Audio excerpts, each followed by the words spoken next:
Everyone, मैं आपका आकाश दुबे एक बार फिर से आपसे रूबरू होते हुए। क्या आपने कभी ऐसी कोई मूवी देखी है जो मूवी तो सुपर ब्लॉकबस्टर हो गई हो, सुपर हिट हो गई हो, लेकिन उसके एक्टर्स या एक्ट्रेस अगली किसी मूवी में अच्छे से दिखे ना हो या फिर कुछ अच्छा ना कर पाए हो, या उनको जनता का वो प्यार ना मिल पाया हो जो उनको उस मूवी से मिला था। जैसे एक आप कह लीजिए आशिकी मूवी मेरे ध्यान में भी आ रही है। उसमें एक्टर एक्ट्रेस ने काफ़ी अच्छा किया और लोगों ने पसंद भी किया एक्टर एक्ट्रेस को, लेकिन क्या उन्होंने काफ़ी टाइम तक आगे कुछ कर पाए? उस समय में भी कोई एक सुपरस्टार हुआ करता था। जैसे कि मान लीजिए शाहरुख खान उस समय में होते थे, या कोई और सुपरस्टार था जो कंटिन्यूअस अच्छी मूवीज दे रहा था, अच्छी फिल्म दे रहा था, सुपर हिट दे रहा था। ऐसा ही कुछ हमारे आज राजनीति में हो रहा है।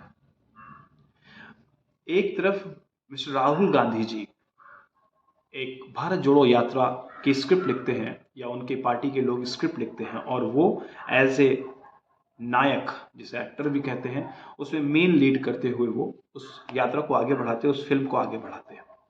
और उसमें कोई दो राय नहीं, जो ये कॉन्सेप्ट था, जो स्क्रिप्ट थी, बहुत ही सराहनीय थी और कहीं ना कहीं लोगों ने इसको बहुत पसंद किया। लेकिन क्या आप इससे ये उम्मीद कर सकते हैं कि इसके नायक को भी लोग उतना ही पसंद कर रहे हैं, उतना ही स्ट्रांगली उसको वोट देने को तैयार हैं आने वाले इलेक्शंस में या आने वाले सालों में? इसका जब मैंने एनालिसिस किया तो मुझे ऐसा लगा कि पिक्चर तो बहुत अच्छी थी, क्योंकि उसका कॉन्सेप्ट बहुत अच्छा था। उसका कॉन्सेप्ट इंडिया था, लोगों को जोड़ने का था, बहुत अच्छा था। ऐसे बहुत सारी संस्थाएं हैं इस इंडिया में जो ऐसे काम कर रही हैं, लेकिन हर कोई नेता बन के चुनाव नहीं जीत सकता है, क्योंकि पर्पज अलग है। आप जब समाज सेवा के लिए उतरते हैं, लोगों को जोड़ने के लिए उतरते हैं, तो लोगों का प्यार पाते हैं, लोगों की सहानुभूति पाते हैं, लोगों का हर तरह से हेल्प साथ पाते हैं।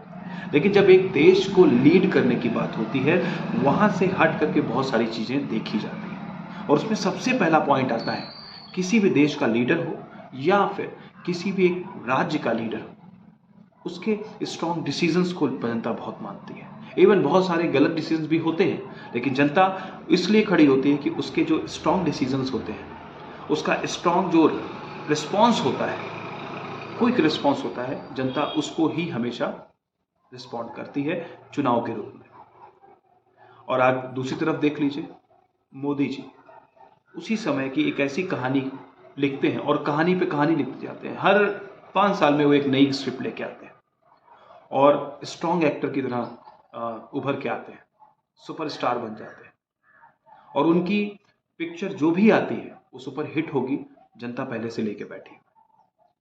ऐसे ही कुछ योगी के साथ में भी हो रहा है उत्तर प्रदेश के अंदर। अब इसके पीछे हम समझते हैं कि रीजन क्या है, ये लोग सुपरस्टार कैसे बन रहे हैं। जैसे मैंने बताया आपको, स्ट्रॉन्ग डिसीजंस बहुत इंपॉर्टेंट है। अगर देखा जाए तो देश बहुत ऊंचा जा रहा है, बहुत अच्छा कर रहा है, ये आज इंपॉर्टेंट नहीं रह गया है देश की जनता के लिए, क्योंकि देश की जनता ने एक इस तरह का प्रधानमंत्री, इस तरह का लीडर कई सालों बाद देखा है। और ऐसे लीडर की जरूरत होती है हर एक देश को 60 से 70 सालों के बीच में, क्योंकि ऐसे लीडर जब आते हैं, स्ट्रॉन्ग डिसीजन लेते हैं, कहीं ना कहीं वो उन जनता का आक्रोश लेके आते हैं जो एक पैटर्न में चला रहे थे देश को। उस आक्रोश के तहत वो लोग देश को चेंज करने की कोशिश करते हैं। और इसमें दो रास्ते हैं। जब आप किसी चीज में चेंज लाना चाहते हैं, अच्छी सोच के साथ में या बहुत ही क्रिएटिव सोच के साथ में, तो दो तरह के आउटपुट हो सकते हैं। एक तो वो बहुत ही अच्छी तरह से उभर के सामने आता है, आपको अच्छे आउटपुट से जाता है, और कहीं ना कहीं आवेश में लिए गए डिसीजंस और बहुत क्विक डिसीजंस जो लिए जाते हैं, कभी कभी वो आपको प्रॉब्लम में डाल सकते हैं। वो तुरंत तो उसका प्रभाव नहीं पड़ेगा, लेकिन आने वाले समय में वो चीज दिखाई पड़ती है। तो इस तरह से मैं एक बात कहना चाहूंगा, जिस तरह से मोदी और उनकी जो टीम काम करती है, वो एग्रेसिवली काम करते हैं। इवन अगर वो किसी दूसरी कंट्री के साथ में मिलते हैं, तो उनका जो एग्रेशन होता है, चाहे वो हंसी में हो या एक दूसरे के साथ मिलने में हो, देश के लीडर्स के साथ में और देशों के लीडर के साथ में, बहुत ही एग्रेसिव होता है।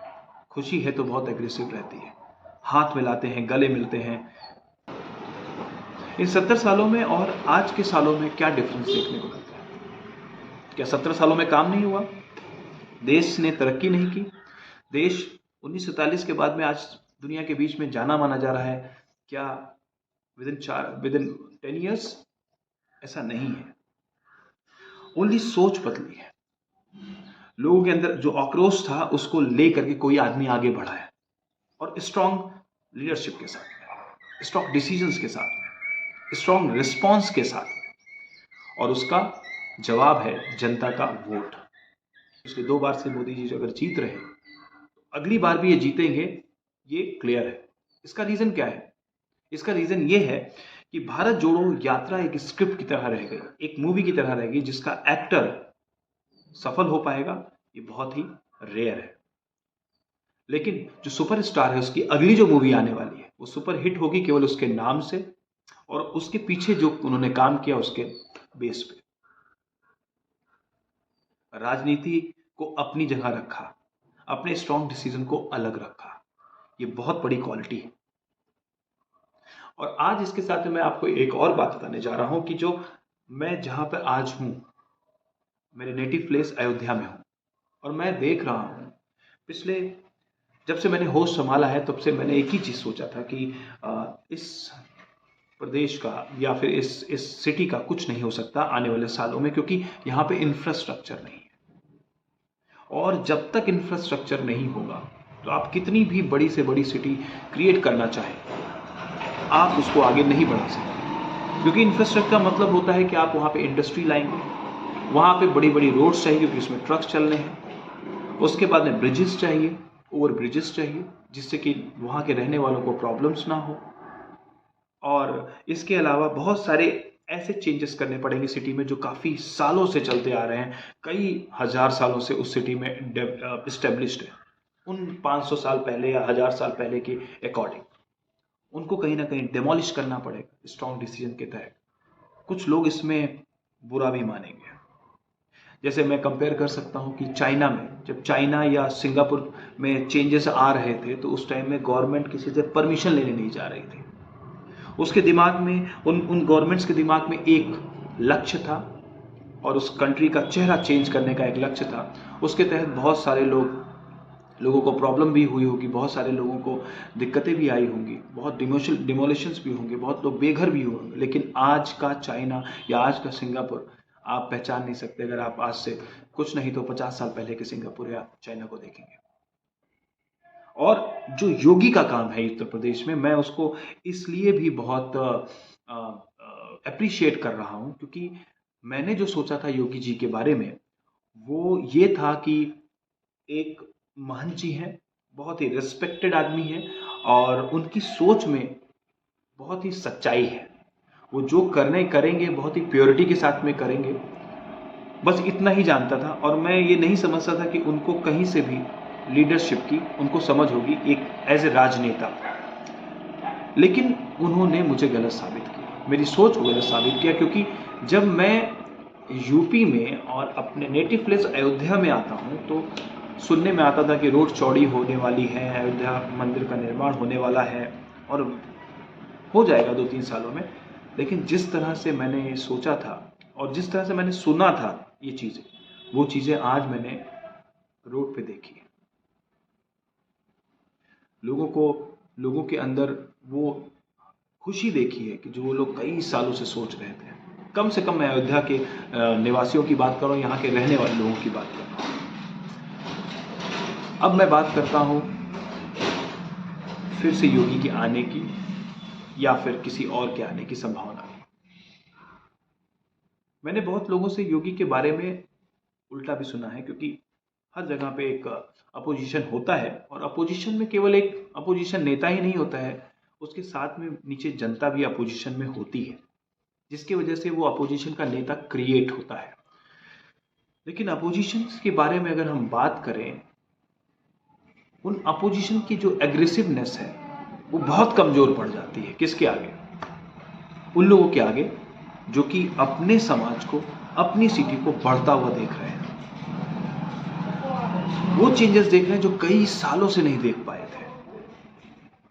हम जैसे लोग जो आज से 10 साल पहले सोचा करते थे कि इस सिटी का कुछ नहीं हो सकता है, आज होना शुरू हो गया है। अब मैं कहना चाहूँगा कि कितने लोग परेशान होंगे इससे। वो लोग परेशान होंगे जिनके घर डेमोलिश किए जा रहे हैं। अब जैसा कि अभी वीडियो में आप देख सकते हैं, वो लोग जरूर परेशान होंगे।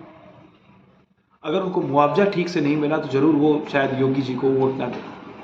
कुछ जो शॉपकीपर्स हैं, जिनकी कई सालों से उस रोड पे दुकानें चल रही थी, उनके डिमोलिशन के बाद में उनको कहाँ पे विस्थापित किया जाएगा, वो कहाँ जाएंगे। इनके लिए गवर्नमेंट कुछ करेगी, लेकिन शायद वो जो प्लेस था जहाँ से वो अच्छी अर्निंग करते थे, अगर वो नहीं मिलेगा तो डेफिनेटली उनको बुरा लगेगा और शायद वो योगी जी के साथ ना खड़े।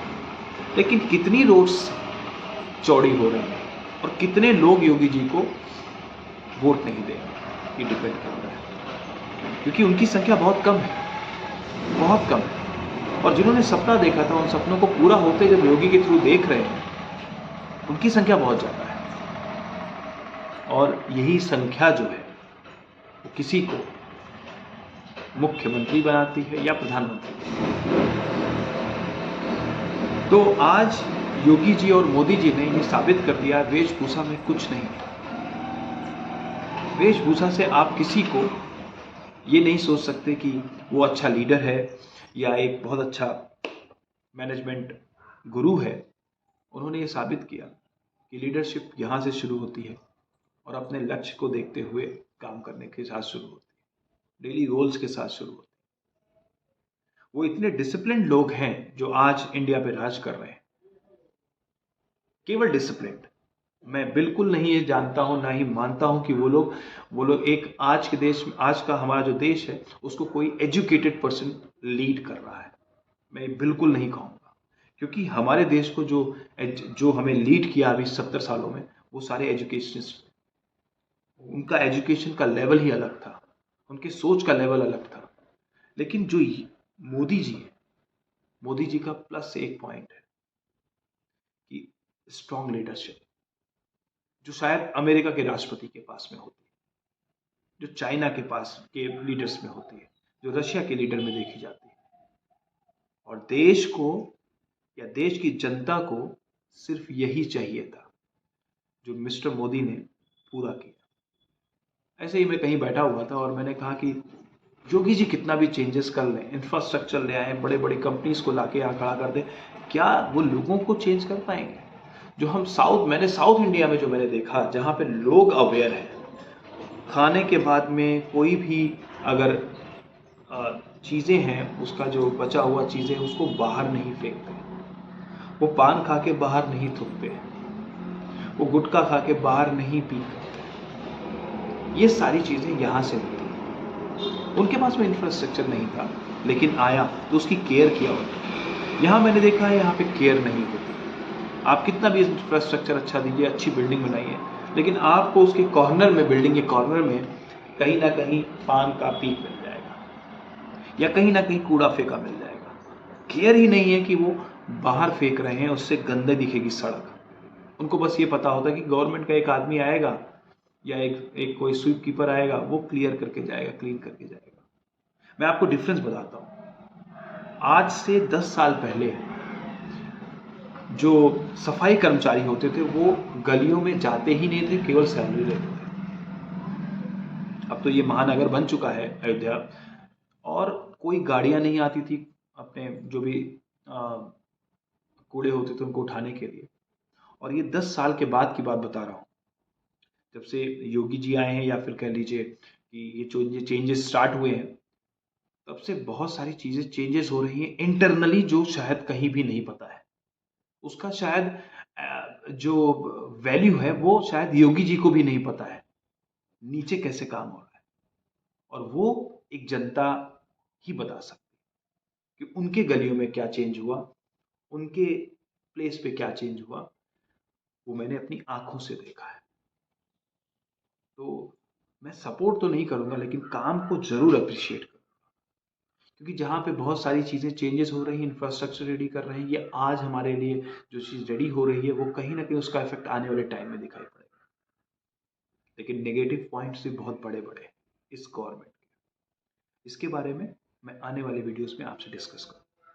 हो सकता है आपको मेरी बात समझ में आए, और शायद उस पे हमारी गवर्नमेंट कुछ काम कर सके और ऐसे ही आगे बढ़ते रहे सच्चाई के साथ में और बहुत ही खूबसूरती के साथ में, हमारा देश भी आगे बढ़े। चलता हूँ, फिर अगले वीडियो में आपसे फिर मुलाकात होगी, तब तक के लिए नमस्कार।